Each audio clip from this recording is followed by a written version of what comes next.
গণভোটে হ্যাঁ জয়যুক্ত হলে ফ্যাসিবাদ ফিরে আসার রাস্তা চিরতরে বন্ধ হবে। বিভিন্ন মহল থেকে এই কথাটা শোনা যাচ্ছে, কিন্তু মনে কি প্রশ্ন জেগেছে, শুধু একটা হ্যাঁ ভোট দিলেই কি সব বদলে যাবে, নাকি এর পেছনে লুকিয়ে আছে রাষ্ট্রের কোনো গভীর মাস্টার প্ল্যান?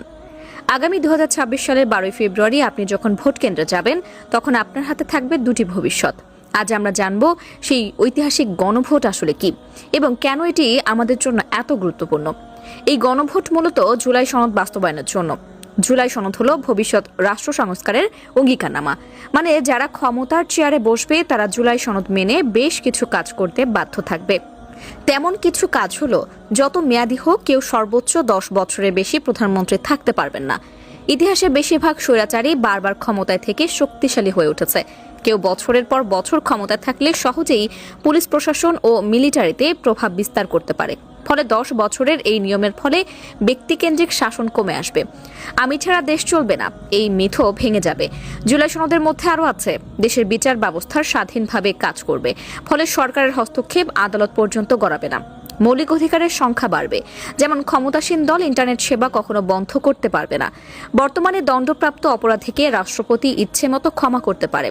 গণভোটে হ্যাঁ জয়যুক্ত হলে রাষ্ট্রপতি এই ক্ষমতা হারাবে। এছাড়া গণভোটে হ্যাঁ জিতলে রাষ্ট্রপতি ও প্রধানমন্ত্রীর ক্ষমতায় ভারসাম্য আসবে বলে অন্তর্বর্তী সরকারের পক্ষ থেকে প্রচার করা হচ্ছে। বাংলাদেশের সর্বশেষ গণভোট হয়েছিল 1991 সালে। সেই গণভোটের মূল উদ্দেশ্য ছিল দেশ রাষ্ট্রপতি শাসিত থাকবে নাকি সংসদীয় পদ্ধতিতে ফিরে যাবে তা নিশ্চিত করতে জনগণের রায় নেওয়া। প্রায় 84.38% মানুষ হ্যাঁ ভোট দিয়ে সংসদীয় পদ্ধতির পক্ষে রায় দেন। আসা যাক বর্তমান গণভোট প্রসঙ্গে। অনেকে মনে করেন গণভোট মানে হলো সমস্বরে চেঁচিয়ে হ্যাঁ বা না বলা। বিষয়টা আসলে তা না। এই ভোটেও ব্যালট থাকে, তবে কোনো মার্কা থাকে না। ভোটারকে একসাথে দুটি আলাদা রঙের ব্যালট পেপার দেওয়া হবে। ব্যালট এক হবে সবুজ বা অন্য রঙের। এটি ভোটারের এলাকার সংসদ সদস্য নির্বাচনের জন্য। এখানে প্রার্থীদের প্রতীক থাকবে। ব্যালট দুটি হবে গোলাপি রঙের। এটি গণভোটের জন্য। এখানে কোনো প্রার্থীর নাম বা প্রতীক থাকবে না। থাকবে শুধু একটি প্রশ্ন এবং দুটি বক্স, হ্যাঁ এবং না। ভোট কেন্দ্রে দুটি আলাদা স্বচ্ছ ব্যালট বক্স থাকবে।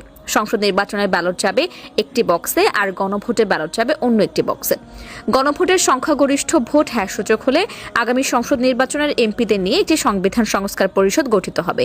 এই পরিষদ যখন প্রথম বৈঠকে বসবে সেদিন থেকে পরবর্তী 180 কার্যদিবসের মধ্যে তাদের সংবিধান সংস্কারের কাজ শেষ করতে হবে। অর্থাৎ তারা অনির্দিষ্টকাল সময় পাবেন না।